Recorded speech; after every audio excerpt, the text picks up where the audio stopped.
السلام علیکم ورحمۃ اللہ وبرکاتہ، نحمده ونصلی علی رسولہ الکریم، اما بعد فاعوذ باللہ من الشیطان الرجیم، بسم اللہ الرحمن الرحیم، رب اشرح لی صدری ویسر لی امری واحلل عقدۃ من لسانی یفقہوا قولی۔ پیج نمبر 88، خطر الشرک، شرک کا خطرہ یا شرک کی خطرناکی، شرک کا خطرناک ہونا۔ قال اللہ تعالی، اللہ تعالی کا فرمان ہے، ان اللہ لا یغفر ان یشرک بہ ویغفر ما دون ذلک لمن یشاء، بے شک اللہ نہیں بخشے گا اس بات کو کہ اس کے ساتھ کسی کو شریک ٹھہرایا جائے، اور جو اس کے علاوہ ہوگا جس کے لیے وہ چاہے گا بخش دے گا، اور جو کوئی اللہ کے ساتھ شریک ٹھہراتا ہے تو یقیناً وہ بہت بڑے گناہ کو گھڑ لیتا ہے یا بہت بڑے گناہ کا ارتکاب کرتا ہے۔ ان اللہ لا یغفر ان یشرک بہ ویغفر ما دون ذلک لمن یشاء ومن یشرک باللہ فقد افتری اثما عظیما۔ وقال اللہ تعالی انہ من یشرک باللہ، یقیناً جو شخص اللہ کے ساتھ شریک ٹھہرائے، فقد حرم اللہ علیہ الجنہ، تو یقیناً اللہ نے اس پر جنت حرام کر دی، ومأواہ النار، اور اس کا ٹھکانہ آگ ہے، وما للظالمین من انصار، اور ظالموں کا کوئی بھی مددگار نہ ہوگا۔ ان دو آیات سے یہ بات پتہ چلتی ہے کہ شرک کا ارتکاب کرنے والوں کا انجام بہت بھیانک ہوگا، اس لیے انسان کو اس دنیا میں شرک کے بارے میں اچھی طرح جان بھی لینا چاہیے اور اسے پہچان کر اس سے اجتناب بھی کرنا چاہیے، کیونکہ شرک کا گناہ ایسا ہے کہ اگر کوئی اس کا ارتکاب کرتے ہوئے فوت ہو جائے تو اس کی بخشش نہ ہوگی، اس پر جنت حرام ہوگی اور وہ ہمیشہ کے لیے آگ میں رہے گا۔ اس لیے اس کا خطرہ بہت بڑا خطرہ ہے۔ الکفر والشرک اذا افترقا فہما بمعنی واحد، کفر اور شرک جب جدا جدا ہوں، یعنی کہیں کفر کا لفظ استعمال ہوا ہے کہیں شرک کا، تو وہ دونوں ایک ہی معنی میں ہیں، یعنی کفر کے اندر شرک بھی آ جاتا ہے، شرک کے اندر کفر بھی آ جاتا ہے۔ وَهُوَ الْكُفْرُ بِاللَّهِ تَعَالَى، اور وہ اللہ سبحانہ تعالیٰ کے ساتھ کفر کرنا ہے، یعنی کفر شرک کا لفظ جب کہیں پڑھے انسان تو اس سے مراد کیا ہے؟ اللہ کا انکار، یعنی اللہ تعالیٰ کی چاہے ذات کا انکار ہے یا اس کی صفات کا انکار ہے یا اس کی صفات میں کسی کو شریک ٹھہرانا ہے۔ وَإِذَا اجْتَمَعَا فِي آیَةٍ أَوْ حَدِیثٍ أَوْ کَلَامٍ، اور جب وہ دونوں اکٹھے آ جائیں، اِذَا اجْتَمَعَا یعنی کفر اور شرک کا لفظ اکٹھے کہیں استعمال ہو کسی آیت میں یا حدیث میں یا کلام میں، فالمراد بالکفر جحود الخالق سبحانہ، تو اس سے مراد اللہ سبحانہ تعالیٰ جو خالق ہے اس کا انکار کرنا، جحود کا معنی انکار۔ والمراد بالشرک، اور شرک سے مراد جعل شریک للہ من مخلوقاتہ، اس کی مخلوقات میں سے کسی کو اللہ کا شریک مقرر کرنا، جعل مقرر کرنا، شریکن شریک، للہ اللہ کے لیے، من مخلوقاتی ہی اس کی مخلوقات میں سے کسی بھی چیز کو، واشراکہ معہ فی العبادہ، اور عبادت کے معاملے میں بھی اس کے ساتھ کسی کو شریک ٹھہرانا، یعنی اللہ کی ذات میں کسی کو شریک کرنا یا پھر اس کی عبادت میں کسی اور کو شریک کرنا، جیسے سورۃ الکہف کے آخر میں آتا ہے نا، وَمَنْ كَانَ يَرْجُو لِقَاءَ رَبِّهِ فَلْيَعْمَلْ عَمَلًا صَالِحًا وَلَا يُشْرِكْ بِعِبَادَةِ رَبِّهِ أَحَدًا، جو اپنے رب سے ملاقات کی امید رکھتا ہے اسے چاہیے کہ نیک عمل کرے اور اپنے رب کی عبادت میں کسی کو شریک نہ کرے، یعنی عبادت خالصتاً اللہ ہی کے لیے ہو۔ ان صلاتی و نسکی و محیای و مماتی للہ رب العالمین۔ الشرک باللہ اظلم الظلم، اللہ کے ساتھ شریک ٹھہرانا ظلم کی سب سے بڑی قسم ہے۔ اظلم الظلم، ظلم میں سے بھی سب سے بڑا ظلم، وَأَقْبَحُ الْقَبَائِحِ اور نہایت قبیح فعل، وَأَنْكَرُ الْمُنْكَرَاتِ اور منکرات یا برائیوں میں سے سب سے بڑی برائی، وَأَنْجَسُ النَّجَاسَاتِ اور نجاستوں میں سے ناپاکیوں میں سے سب سے بڑی ناپاکی، وَلِذَلِكَ كَانَ أَبْغَضَ الْأَشْيَاءِ إِلَى اللَّهِ اسی لیے شرک اللہ کے نزدیک سب سے زیادہ مبغوض چیز ہے، قابل نفرت چیز ہے، وَأَكْرَهُهَا لَهُ اور سب سے زیادہ ناپسندیدہ مکروہ، وَأَشَدُّهَا مَقْتًا لَدَيْهِ اور اس کے ہاں سب سے زیادہ ناراضگی کا باعث، اشدها شدید سے ہے یعنی سب سے شدید یا زیادہ، مقتن ناراضگی، لدیہ اللہ تعالیٰ کے ہاں، وَرَتَّبَ عَلَيْهِ مِنْ عُقُوبَاتِ الدُّنْيَا وَالْآخِرَةِ مَا لَمْ يُرَتِّبْهُ عَلَى ذَنْبٍ سِوَاهُ اور اس نے مقرر کی ہیں اس پر یعنی شرک کرنے پر دنیا اور آخرت کی وہ سزائیں جو اس نے مرتب نہیں کی یعنی مقرر نہیں کی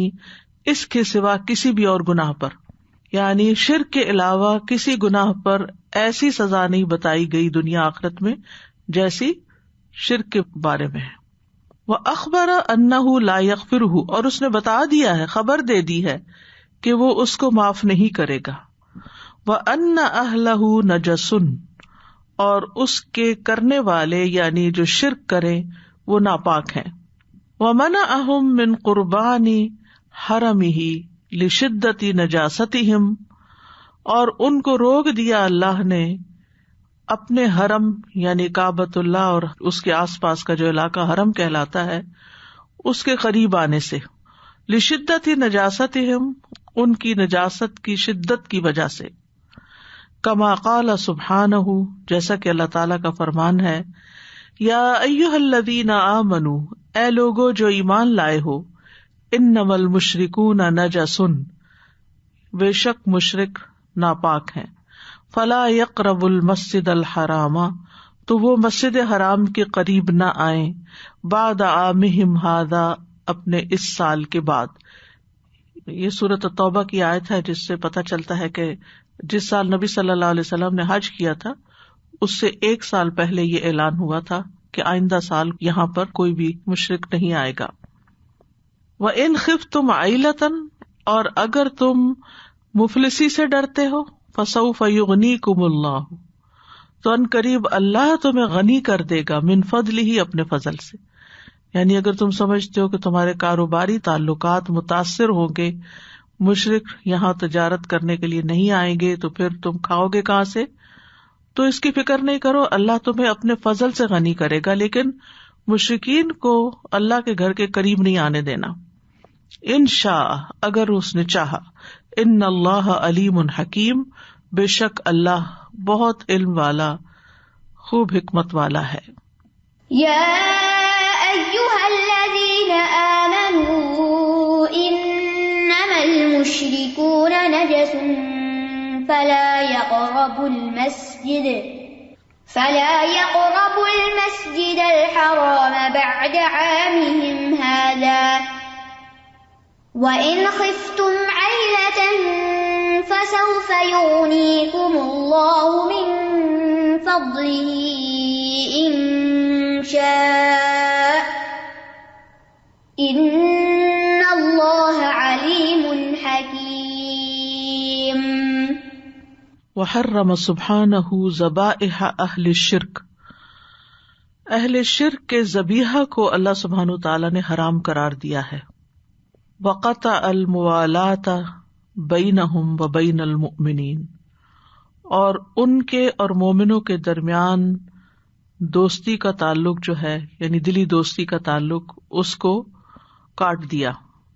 واباح لأہل التوحید اموالہم واولادہم ونساءہم ان یتخذوہم عبیدا اور جائز قرار دے دیا یا اجازت دے دی اہل توحید کو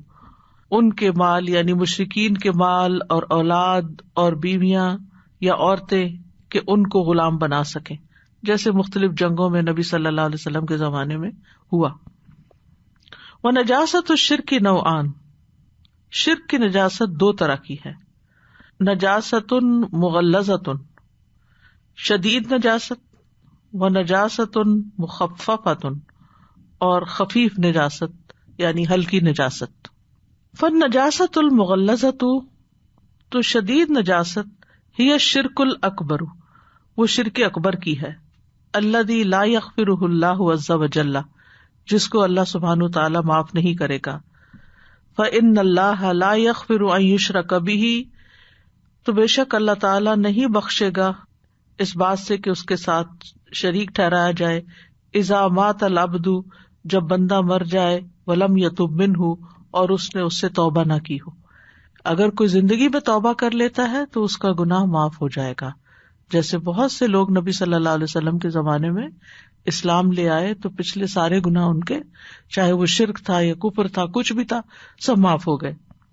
والنجاست المخففۃ، اور ہلکی نجاست، ہی الشرک الاصغر کیسیر الریاء، وہ چھوٹا شرک ہے جیسے چھوٹی سی ریاکاری۔ یسیر الریاء یعنی معمولی سی ریاکاری بھی، معمولی ریاکاری بھی چھوٹا شرک ہے۔ والتصنع للمخلوق، اور مخلوق کے لیے بنا سنوار کے عبادت کرنا، تصنع ہوتا ہے بن کے دکھانا، یعنی آپ اتنے نیک ہیں نہیں لیکن لوگوں پہ آپ اپنی نیکی اور پاک دامنی کا روب جاڑ رہے ہیں کسی بھی طریقے سے، کہ آپ ان کے سامنے بیٹھتے ہیں تو ذکر کرنے لگتے ہیں یا اچھی اچھی نیکی کی باتیں کرتے ہیں، لیکن ان میں سے کوئی چیز آپ کے اپنے عمل میں کچھ بھی نہیں ہے۔ اور اسی طرح یہ ہے کہ اپنی کسی بھی عبادت یا نیکی کے کام کو شو آف کرنا اور اندر کا کھوکھلا پن اور اوپر سے بہت پرہیزگار دکھائی دینا، یہ سب اس میں آ جاتا ہے۔ والحلف بہ، اور اس کی قسم کھانا، یعنی غیر اللہ کی قسم کھانا، یہ مراد ہے، مخلوق کی قسم کھانا، حلف بہ کی ضمیر مخلوق کی طرف جا رہی ہے۔ وخوفہ ورجاؤہ، اور مخلوق سے ڈرنا کہ وہ ہمیں کوئی نقصان دے دیں گے غائبانہ طور پر، اور ان سے امیدیں رکھنا کہ وہ ہمارا فائدہ کریں گے، یعنی کہ یہ سوچنا کہ اگر یہ نہ ہو تو پھر تو مجھے ایسا اور ایسا نقصان ہو جائے گا۔ ہمیں اصل نفع نقصان کا مالک اللہ ہی کو سمجھنا چاہیے۔ وَنَجَاسَةُ الشِّرْكِ عَيْنِيَّةٌ كَالْبَوْلِ وَالْغَائِطِ بَلْ هِيَ أَنْجَسُ مِنْهُمَا، شرک کی نجاست عینی نجاست ہے، جیسے وجودی نجاست جسے کہتے ہیں نا، کالبولی جیسے پیشاب ہوتا ہے، والغائطِ اور پخانہ ہوتا ہے، بل هِيَ أَنْجَسُ مِنْهُمَا، بلکہ یہ تو ان سے بھی زیادہ نجس ہے۔ فَأَنْجَسُ النَّجَاسَةِ الشِّرْك، شرک سب سے بڑی نجاست ہے، کما أَنَّهُ أَظْلَمُ الظُّلْم، جیسے وہ سب سے بڑا ظلم ہے، ان الشرک لظلم عظیم۔ والآیان النجسة اما ان تؤذی البدن، اور جو وجودی نجاستیں ہوتی ہیں یا تو وہ جسم کو تکلیف دیتی ہیں جیسے میل کچیل ہوتی ہے، اب القلب یا دل کو، او تؤذیہما معا یا ان دونوں کو اکٹھے ہی۔ والنجس قد یؤذی برائحتہ، ناپاک چیز ہوتی ہے کبھی اپنی بو کے ساتھ تکلیف دیتی ہے، وقد یؤذی بملابستہ، اور کبھی وہ اس کے ساتھ مل جاتی ہے، یعنی تکلیف دیتی ہے اس کے مل جل جانے کی وجہ سے۔ وَإِن لَّمْ تَكُن لَّهُ رَائِحَةٌ كَرِيهَةٌ، اگرچہ وہ ناپسندیدہ بو نہ بھی ہو۔ وَالنَّجَاسَةُ تَارَةً تَكُونُ مَحْسُوسَةً ظَاهِرَةً، نجاست جو ہوتی ہے کبھی کبھی محسوس اور ظاہری طور پر ہوتی ہے۔ وَتَارَةً تَكُونُ مَعنَوِيَّةً بَاطِنَةً، اور کبھی کبھی وہ معنوی اور باطنی ہوتی ہے، نظر نہیں آتی۔ فَيَغْلِبُ عَلَى الْقَلْبِ وَالرُّوحِ الْخُبْثُ وَالنَّجَاسَةُ، تو غالب آ جاتی ہے دل پر اور روح پر ناپاکی اور نجاست، یعنی انسان کا نفس خبیث ہوتا ہے یا انسان کے اوپر ایک عجیب پراگندگی کی کیفیت ہوتی ہے، یعنی اس کے جو مزاج کی خرابی ہے وہ مراد ہے، اور ظاہری تو یہ ہے کہ جو لباس پہ یا کپڑے یا جسم پر کچھ لگ جائیں۔ حتیٰ ان صاحب القلب الحی، یہاں تک کہ جو زندہ دل، القلب الحی زندہ دل شخص ہوتا ہے، لیشم من تلک الروح والقلب رائحۃ خبیثۃ، وہ سونگ لیتا ہے اس گندی روح اور گندے دل والے کی خبیث بو. یعنی کچھ لوگ اتنے نیگیٹو ہوتے ہیں، اتنے خبیث ذہنیت کے مالک ہوتے ہیں، یہ اتنے کریہ مکروہ کام کر رہے ہوتے ہیں کہ جو نیک انسان ہوتا ہے وہ ان کے اندر کی گندگی کو بغیر بتائے یا دیکھے بھی محسوس کر لیتا ہے. کما یتأذی من یشم رائحۃ النتن، جیسے اذیت محسوس کرتا ہے وہ شخص جو گلی سڑی چیز کی بو سونگتا ہے. یعنی جو چیز فزیکلی گل سڑ جائے تو ہر انسان اس کی بو کو محسوس کر لیتا ہے. ایسے ہی زندہ دل انسان جو ہوتا ہے، جس کا دل ایمان سے زندہ ہوتا ہے، روشن ہوتا ہے، وہ اس انسان کو پہچان جاتا ہے. وَيَظْهَرُ ذَلِكَ كَثِيرًا فِي عَرْقِهِ، اور یہ اس کے پسینے میں بھی ظاہر ہو رہی ہوتی ہے، یعنی گندی بو. یعنی انسان کے جسم سے جو سیکریشنز ہوتی ہیں ان میں بھی اس کے جو روحانی کیفیت ہوتی ہے اس کے اثرات ہوتے ہیں. وَلِهَذَا كَانَ الرَّجُلُ الصَّالِحُ طَيِّبُ الْعَرَقِ،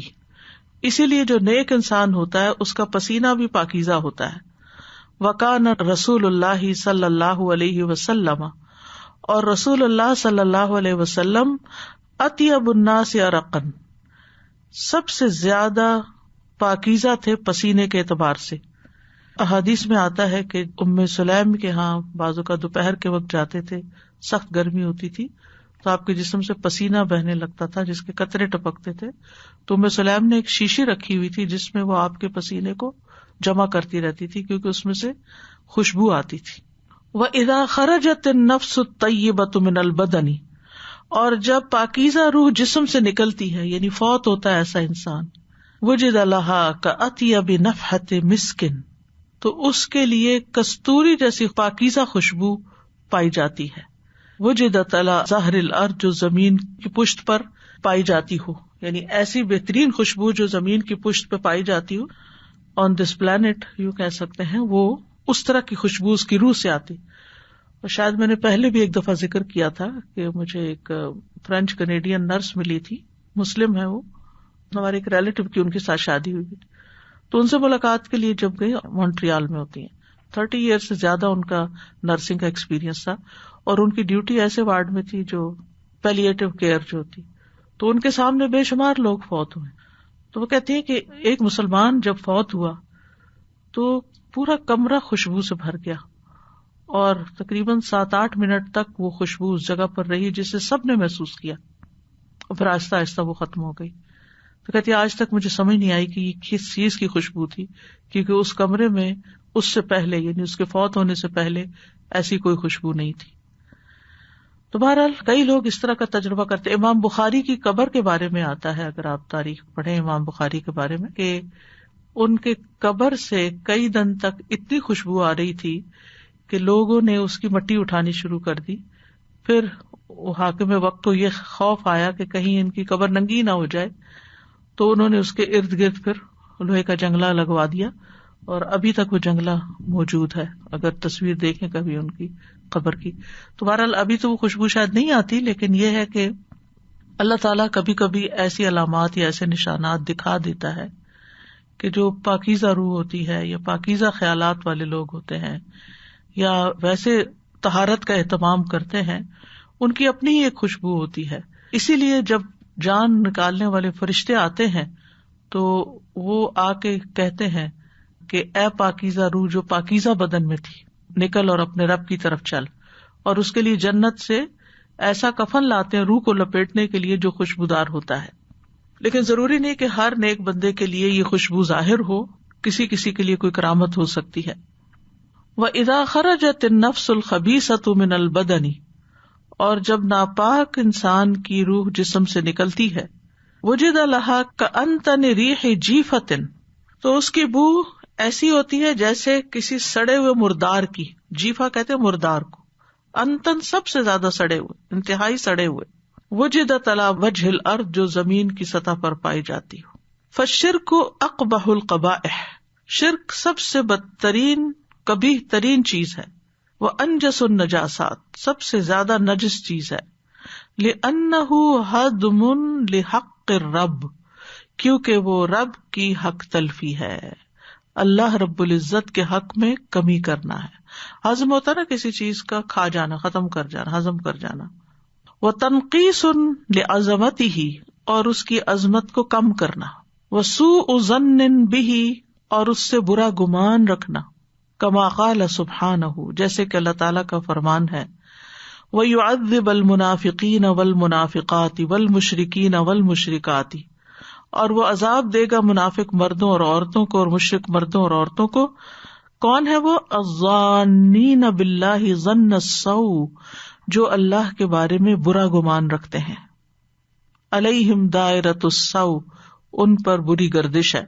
وغضب اللہ علیہم، اور اللہ تعالیٰ ان پر غضبناک ہے. ولعنہم، اور اللہ نے ان پر لعنت فرمائی. وأعد لہم جہنم، اور ان کے لیے جہنم تیار کر رکھا ہے. وساءت مصیرا، اور وہ بہت ہی بری لوٹ کے جانے کی جگہ ہے. وَيُعَذِّبَ الْمُنَافِقِينَ وَالْمُنَافِقَاتِ وَالْمُشْرِكِينَ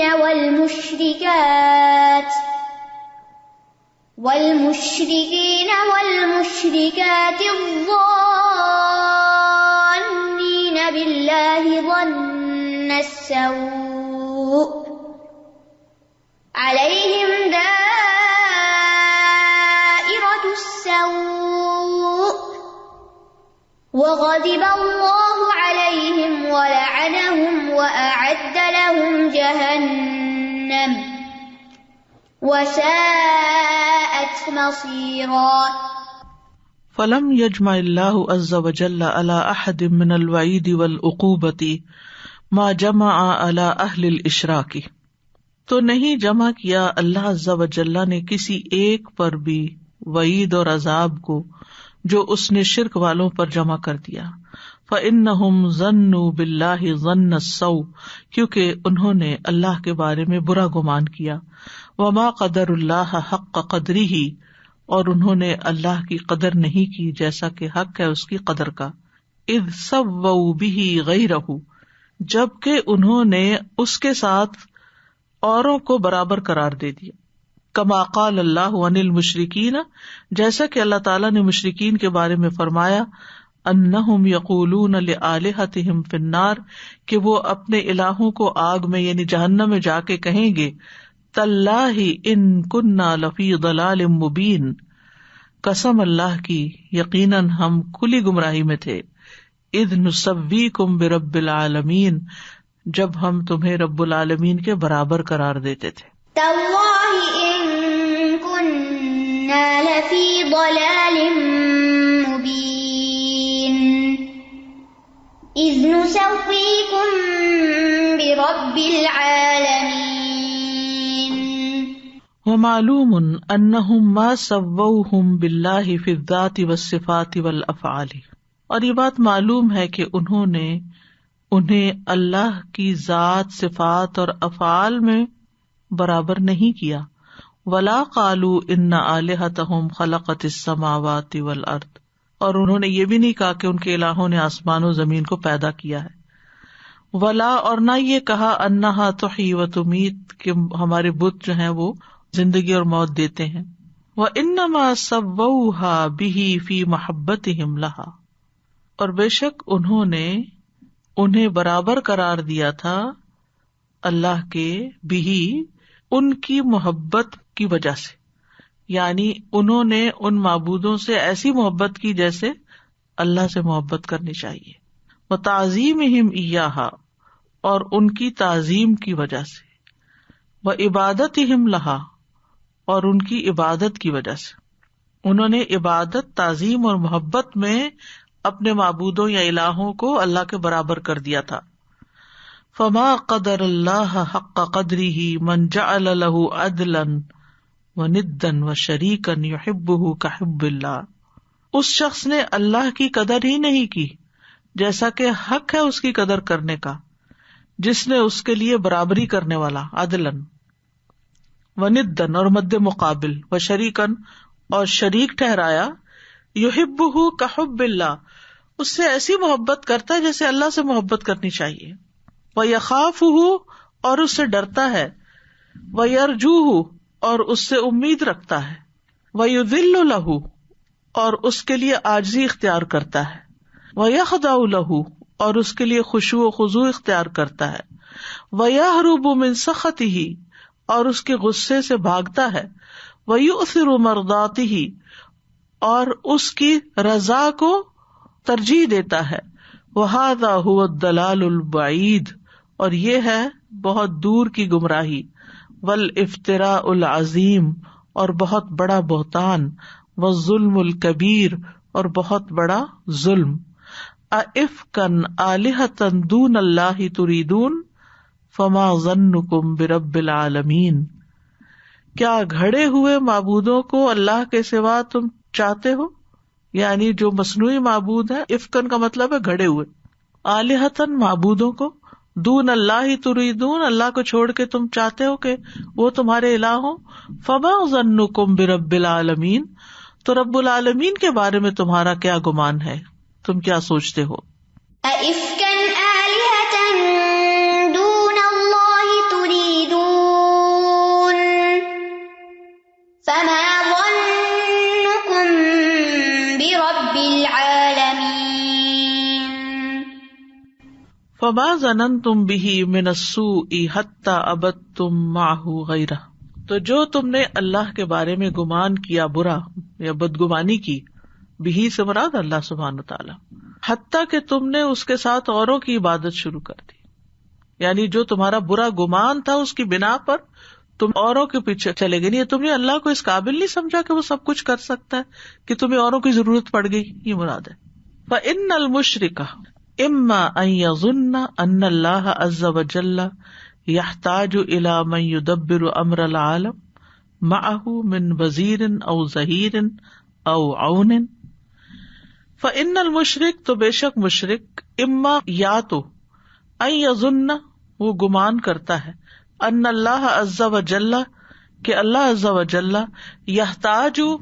محتاج ہے الی من یدبر امر العالم معه کہ کوئی اس کے ساتھ دنیا کے معاملات کی تدبیر کرے،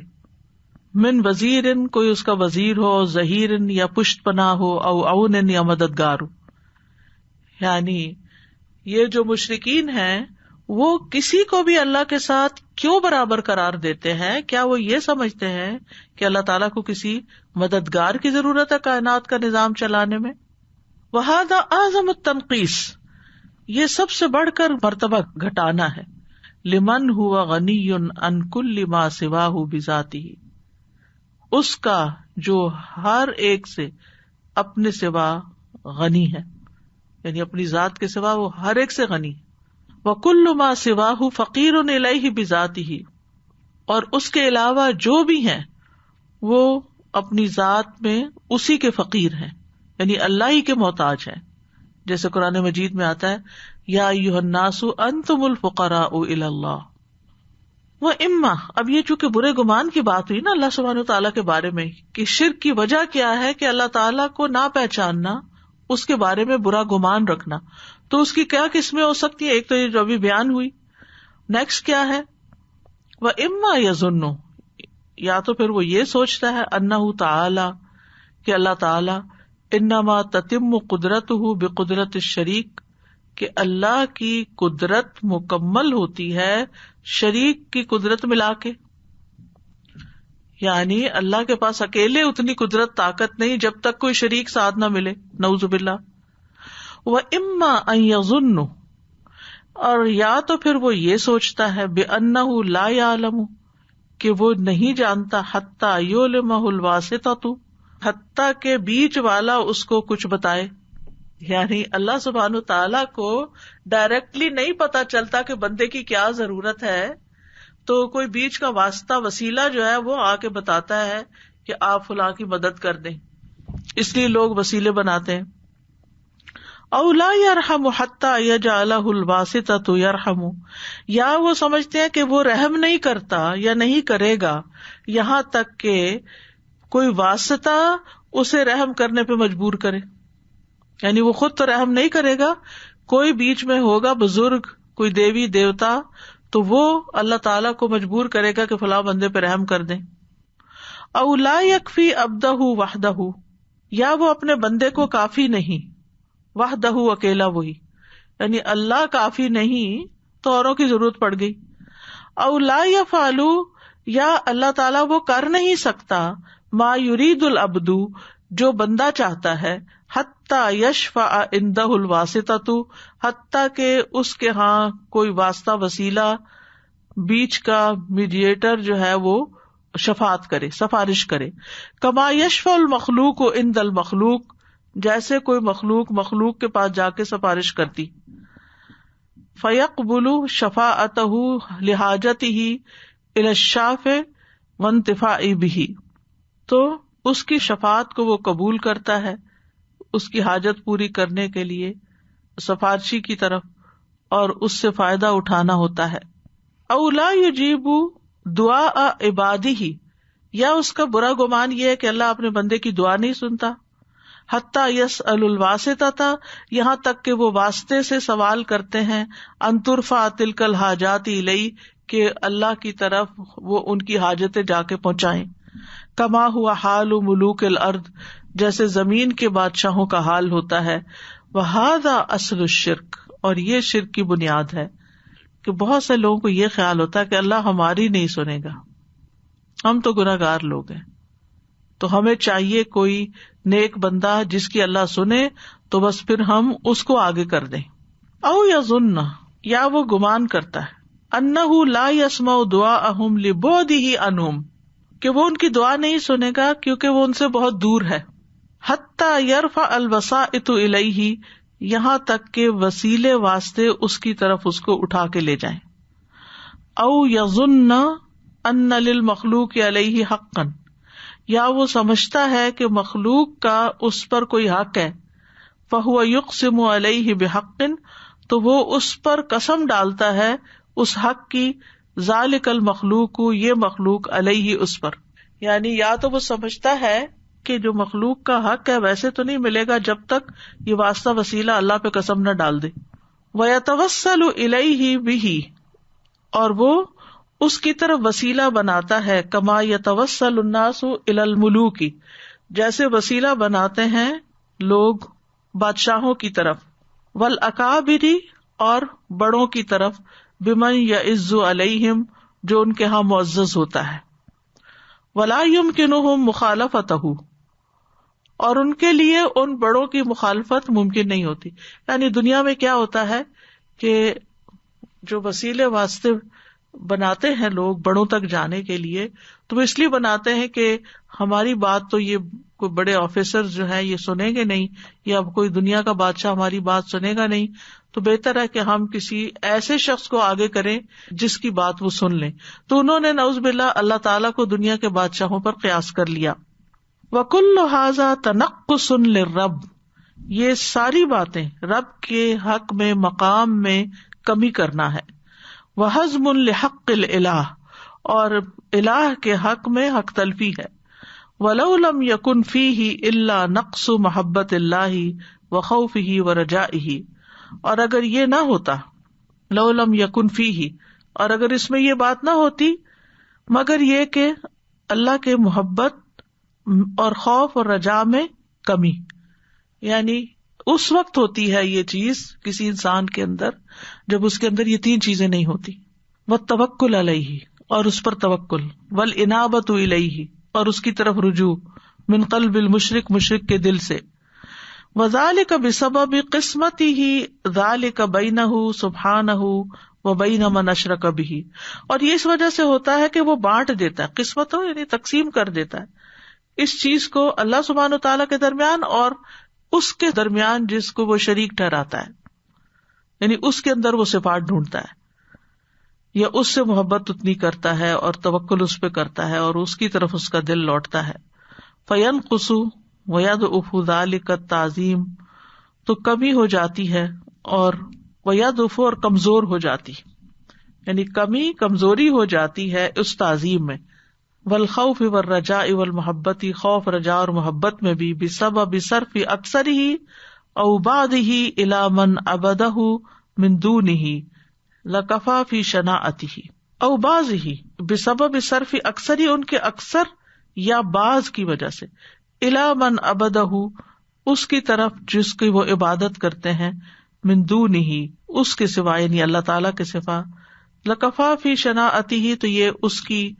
شناعت یا قباحت ہے، اس کے لیے اتنا ہی کافی ہے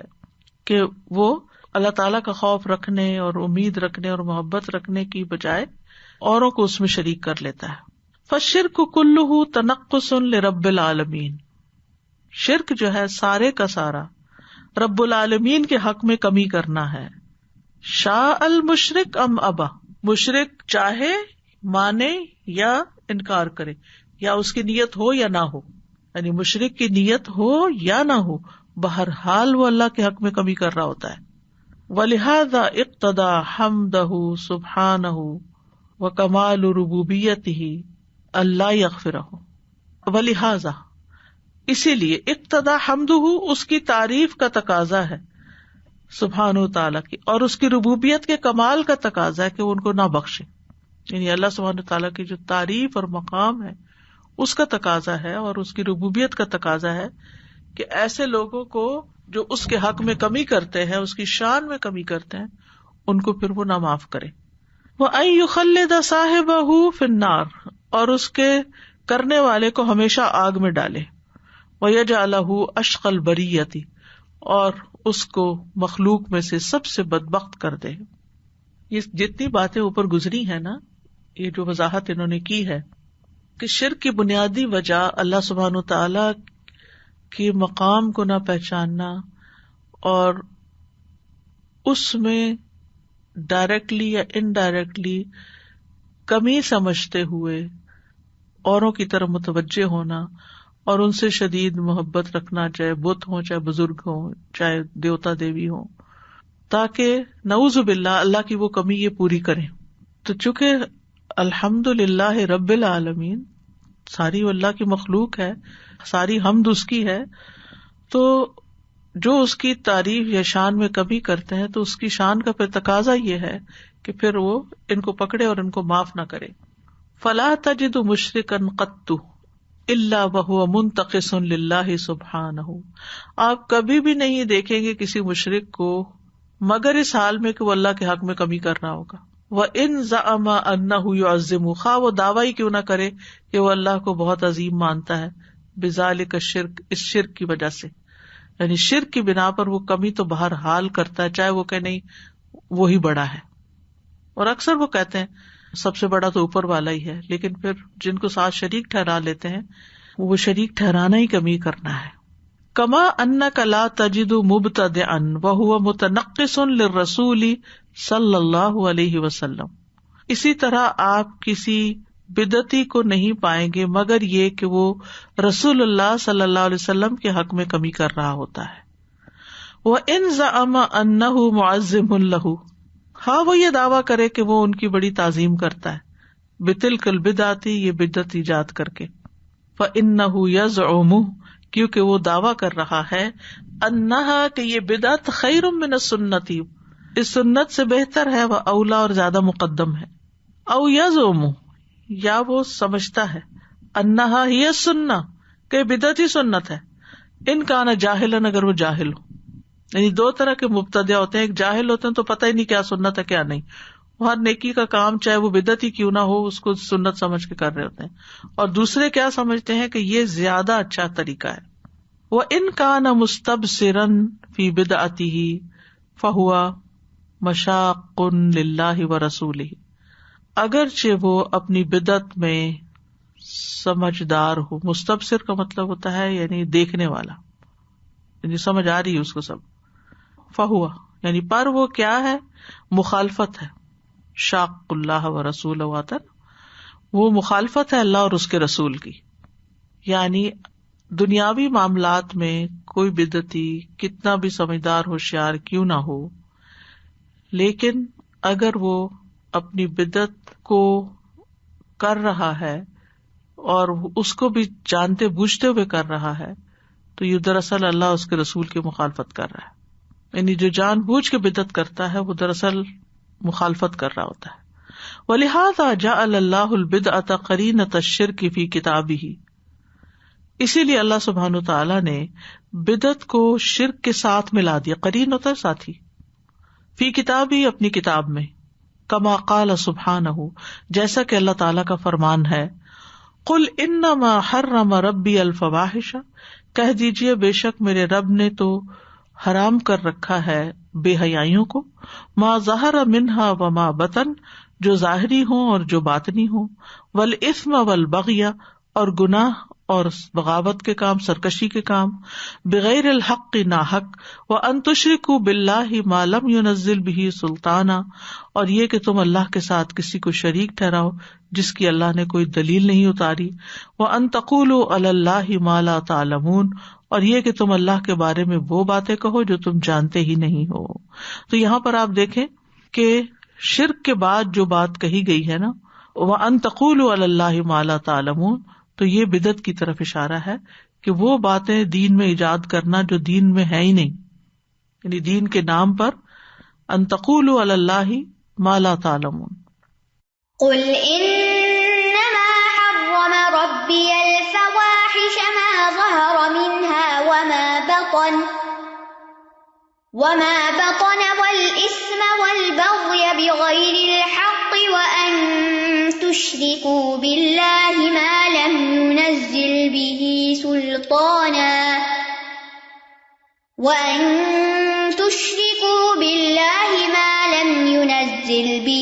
سلطانا وأن تقولوا على الله ما لا تعلمون۔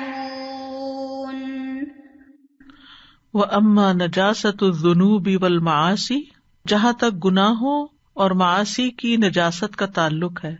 فَإِنَّهَا لَا تَسْتَلْزِمُ تَنْقِيصَ الرُّبُوبِيَّةِ تو اس سے ربوبیت میں کمی لازم نہیں آتی۔ یعنی ایک انسان گناہ کرتا ہے، عام گناہ کوئی بھی، تو اس کا یہ مطلب نہیں کہ وہ رب کو رب نہیں مان رہا یا رب کی شان میں کوئی کمی کر رہا ہے۔ ولا سوء الظن باللہ عز وجل اور نہ وہ اللہ کے بارے میں برا گمان رکھتا ہے۔ ولہذا لم یرتب اللہ سبحانہ علیہا اسی لیے اللہ تعالیٰ نے مقرر نہیں کی، اللہ سبحانہ تعالیٰ نے اس پر من العقوبات والاحکام ما رتبہ علی الشرک سزائیں اور حکم جو اس نے شرک کے بارے میں مرتب کی ہیں یا مقرر کی ہیں۔ یعنی چھوٹے موٹے گناہ جو ہوتے ہیں ان کے اوپر اللہ تعالیٰ نے سزا مقرر کر کے نہیں بتائی۔ واستقرت الشریعۃ علی انہ یوفی عن النجاسۃ المخففۃ کبول الصبی الرضیع والنجاسۃ فی محل الاستجمار ما لا یوفی عن المغلظہ۔ اب مثال سے بات سمجھا رہے ہیں۔ واستقرت الشریعۃ اور شریعت نے ثابت کیا ہے یا مقرر کیا ہے اس بات کو کہ ان یوفی کہ درگزر کیا جائے ان النجاست المخففہ خفیف نجاست سے، جیسے دودھ پینے والے بچے کا پیشاب ہوتا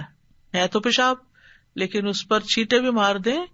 تو وہ پاک ہو جاتی ہے جگہ۔ اس کے مقابلے میں جس نجاست میں ڈھیلے استعمال کرنا ہے، جیسے ٹیشو پیپر استعمال کرنا یا دھونا جو ہے بڑی نجاست کے وقت یعنی فارغ ہونے کے بعد، اس کو معاف نہیں کیا یا اس کو نہیں چھوڑا، اس کو تو آپ کو صاف کرنا ہی کرنا ہے، اس پہ آپ چھینٹے مار کے پاک نہیں ہو سکتے۔ یعنی بڑے لوگ جو ہیں اگر ان کا پیشاب یا پخانہ ہو تو وہ جب تک اس کو صاف نہیں کریں گے پراپر طریقے سے ان کی چھوٹ نہیں ہے۔ تو یہ بڑے اور چھوٹے گناہ کا فرق بتایا ہے، جیسے بڑی نجاست اور چھوٹی نجاست، شرک اکبر اور شرک اصغر کا یا عام گناہوں کا فرق بتایا۔ وَكَذَلِكَ يُعْفَى اسی طرح درگزر کیا جائے گا عن صغائر الذنوب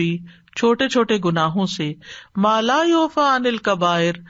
جو نہیں معاف کیا جائے گا کبیرہ گناہوں کے سلسلے میں، چوری زنا وغیرہ کے پر حد ہے، لیکن اس کے مقابلے میں چھوٹے گناہ جو ہیں ان پر وہ حد نہیں ہے۔ ہر بڑے گناہ کے مقابلے میں کوئی چھوٹا گناہ ہو سکتا ہے۔ مثال کے طور پر ایک حد تک اگر کوئی چیز چوری کرتا ہے تو اس پر ہاتھ کٹتا ہے، لیکن اگر کوئی چھوٹی سی چیز آگے پیچھے کوئی کھا لیتا ہے یا کسی کی اجازت کے بغیر لے لیتا ہے تو اس پر ہاتھ نہیں کٹتا۔ اس کے لیے فقہا نے اماؤنٹ وغیرہ اور سب کچھ مقرر کیا ہوا ہے کہ کتنی چوری کو کبیرہ گناہ کہیں گے اور کتنی جو ہے وہ اس سے درگزر کیا جا سکتا ہے۔ اسی طرح اگر کوئی زنا کرتا ہے تو اس پہ تو حد ہے، لیکن اگر ویسے کسی نے کسی عورت کو کس کر لیا نامحرم کو تو اس پر حد نہیں ہے، وہ صغیرہ گناہ میں آ جائے گا. وَيُعْفَى عَنْ لِأَهْلِ التَّوْحِيدِ الْمَحْضِ، اور خالص اہل توحید سے درگزر کیا جائے گا، الَّذِي لَمْ يَشُوبُوهُ بِالشِّرْكِ، جنہوں نے شرک کی ملاوٹ اس میں نہیں کی، مَا لَا يُعْفَى لِمَنْ لَيْسَ كَذَلِكَ، جو نہ معاف کیا جائے گا اس سے جو اس طرح کا نہ ہوگا. یعنی اگر کسی کی توحید خالص ہے تو اس سے اگر کوئی گناہ سرزد ہو جاتے ہیں تو اللہ تعالیٰ ان کو معاف کر دے گا، لیکن اگر کوئی شرک کر رہا ہے تو اس سے پھر وہ چیزیں معاف نہیں ہیں. شعبا من الحمیم نہیں آتا قرآن میں، ملاوٹ، ملونی. فَلَوْ لَقِيَ الْمُسْلِمُ الْمُوَحِّدُ الَّذِي لَمْ يُشْرِكْ بِاللَّهِ شَيْئًا الْبَتَّةَ رَبَّهُ، اور اگر موحد مسلم ملے گا یا ملتا ہے یا ارتکاب کرتا ہے جس نے اللہ کے ساتھ کسی چیز کو شریک نہیں ٹھہرایا، قطعاً البتہ، بقراب الارض خطایا، زمین بھر گناہوں کے ساتھ، چھوٹے چھوٹے چھوٹے بہت سارے گناہ، اتاہ ربہ بقرابہا مغفرۃ، تو اس کا رب اتنی بخشش کے ساتھ اس سے ملے گا. یعنی ڈھیروں گناہ بھی اگر ہوں کسی کے اور اس نے کبھی شرک نہ کیا اور شرک سے اس کو نفرت ہو اور شرک سے بچتا ہو، تو یہ گناہ جو ہے، یعنی چھوٹے چھوٹے گناہ جو ہیں، اللہ تعالیٰ ان کو معاف کر دے گا. ولا يحصل هذا لمن نقص توحیدہ وشابہ بالشرک، یہ مقام حاصل نہیں ہو سکتا اس شخص کو جس کی توحید میں نقص ہو اور اس میں شرک کی ملاوٹ ہو یا اس نے شرک کو ملا لیا ہو، شابہ. فالتوحید الخالص الذی لا یشوبہ شرک لا یبقى معہ ذنب، تو خالص توحید جو ہوتی ہے اس میں شرک کا شائبہ نہیں ہوتا، یعنی جو خالص توحید ہوتی ہے اور جس میں شرک کا شائبہ نہیں ہوتا، اس میں لا یبقى معہ ذنب، اس کے ساتھ کوئی گناہ باقی نہیں رہتا. اور جیسے آپ نے پہلے کہا نا کہ اگر کوئی شرک کرتا ہے تو پھر اعمال بھی ویسے ہونے لگتے ہیں، تو جس کی توحید خالص ہوتی ہے پھر اس کے اعمال بھی ویسے ہی ہونے لگتے ہیں. تو چونکہ انسان ہے، پرفیکٹ نہیں ہو سکتا، چھوٹے موٹے قصور اس سے بھی ہوتے ہیں، تو اللہ تعالیٰ اس کو معاف کر دے گا. فَإِنَّهُ يَتَضَمَّنُ مِن مَحَبَّةِ اللَّهِ وَتَعْظِيمِهِ وَإِجْلَالِهِ، تو وہ مشتمل ہے اللہ کی محبت پر، اس کی تعظیم اور اس کی بزرگی ماننے پر، وَخَوْفِهِ وَرَجَائِهِ وَحْدَهُ، اور اکیلے اسی کا خوف اور امید رکھنے پر، مَا يُوجِبُ غَسْلَ الذُّنُوبِ، جو گناہوں کو دھونا واجب کر دیتا ہے. یعنی اللہ کی محبت، اللہ کا خوف، اللہ پہ توکل، اللہ کی تعظیم، اللہ کے ساتھ ایک تعلق جو ہے وہ ایسی چیز ہے کہ جس کی وجہ سے چھوٹے گناہ دھلتے رہتے ہیں. وَلَوْ كَانَتْ خُرَابَ الْأَرْضِ، خواہ زمین بھر کر کیوں نہ کی ہو کسی نے. فَالنَّجَاسَةُ عَارِضَةٌ، وہ عارضی نجاست ہوتی ہے، انسان ہونے کے ناطے ان سے غلطی ہو جاتی ہے. وَالدَّافِعُ لَهَا قَوِيٌّ، اور اس کا ختم کرنے والا جو ہے وہ بہت مضبوط ہے. فَلَا تَثْبُتُ مَعَهُ، یعنی توحید جو ہے مضبوط ہے، لہذا وہ اس کے ساتھ قائم نہیں رہتی. یعنی اگر تیز صاف پانی ہو تو کہیں بھی نجاست ہو چھوٹی موٹی تو اس کو دھو ڈالے گی. اب دیکھیں فضا میں پولوشن ہوتی ہے تو بارش پڑتی ہے تو ساری فضا دھل جاتی ہے، کیونکہ بارش اس کے مقابلے میں تیز ہوتی ہے اور گرد و غبار جو ہے وہ کم ہوتا ہے. ولیکن، لیکن نجاست الزنا وفاحشۃ قوم لوط، لیکن زنا کی نجاست اور قوم لوط کی فحاشی اغلظ من غیرہما من النجاسات من جہۃ، ایک اعتبار سے دوسری نجاستوں کی نسبت بہت سخت ہے، شدید ہے. انہا تضعف القلب، کہ یہ برائیاں جو ہیں یہ دل کو کمزور کر دیتی ہیں. وتفسدہ، اور دل کو بگاڑ دیتی ہیں. وتضعف توحیدہ جدا، اور اس کی توحید کو بہت زیادہ کمزور کر دیتی ہیں. ولہذا کان احظ الناس بہذہ النجاست اکثرہم شرکا، اسی لیے لوگوں میں سے سب سے زیادہ حصہ اس نجاست کا، یعنی زنا وغیرہ کی، اکثرہم شرکا، اکثر ان میں پایا جاتا ہے جن میں شرک ہوتا ہے. وآخر دعوانا ان الحمد للہ رب العالمین. سبحانک اللہم وبحمدک، اشہد ان لا الہ الا انت، استغفرک واتوب الیک. السلام علیکم ورحمۃ اللہ وبرکاتہ.